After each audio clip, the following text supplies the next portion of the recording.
Hey guys, welcome to this week's Tip Tuesday. Today we are just casually hanging out in my beauty room / office, and I am here at my vanity, and I just wanted to share with you guys my top 3 must-have brushes. This is an email that I get all the time from so many people asking, I can only afford a couple of brushes, what do I invest in, which ones do I need, if I'm just starting out my makeup kit, what brushes are super important, which ones can I skip. So I narrowed it down to the top 3 brushes that I think every woman who wears makeup should own. The first brush that I think every woman needs is a good blush brush. The reason I think that everyone needs a blush brush is because if you are not going the full professional different brush for each thing and you are someone in a hurry that likes to get ready quickly, you can use this for bronzer, powder, and blush. You can get away with it, wipe it down in between switching color on a washcloth, and it's not that big of a deal. So this one right here that I'm holding is a favorite. This is number 29 from the Sonia Kashuk tools. This is available at Target, so this is a more affordable option. It's under $20, and this one I reach for all the time. I used it today, I use it in tutorials, so even though it is a drugstore item, I think it really compares to a lot of the more expensive items. For higher end options, I really love the It Cosmetics blush brushes because they're so soft. And then my new total splurge, I wasn't gonna do this, but why not? We're sitting at my makeup heaven right here. So let me just grab this $52 blush brush from Bobbi Brown. And this is worth every penny. If you want to make that investment, you will have this for a decade plus if you take care of it.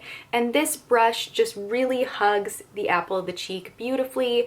It's just a really nice brush. So number 1 that you need in your kit is some type of large fluffy tool that you can apply powder products with, be it blush, bronzer, powder, whatever. You need something large and fluffy. What's going on with my hair over here? Okay, brush number 2 that is a must-have if you are an eyeshadow wearer is some type of a crease brush. I can't even talk, like my throat. Seriously. I've lost my voice, like I feel like I can't even talk for the past month. Coffee just makes everything better. Okay, so the other brush that I recommend is some type of a crease brush. These two, I actually use both of these on a daily basis every single day, but the number 1 that I would recommend would be the MAC 224. This was actually the first brush that I ever purchased that was high-end. I saved all my babysitting money and I went and bought this, and I had the same brush literally for about 12 years. I used it all the time. It held up. It is the perfect thing to really get in the crease and blend this out. You can't do that with your fingertips. You can't do this with a sponge applicator. You really need something fluffy and tapered to get in that area, and accentuating your crease really just makes an entire makeup look, and you can do so much with this. You can take powder products and get them directly on the lid as well. It doesn't have to just be the crease, but I recommend that everybody have some type of a tapered crease brush. There are so many of them out there. You can find them at the drugstore, but my 2 picks are the 224, which is more of a tapered crease brush, and then the MAC 217 is really good for kind of carving out that crease and making more of a cut crease. If you're into that look, it just really gets right in there and is great for blending. So crease brush, absolute non-negotiable, you need it. And last but not least, you are gonna need something precise and slanted, like this guy right here. This is another Sonia Kashuk brush. I really like her brushes.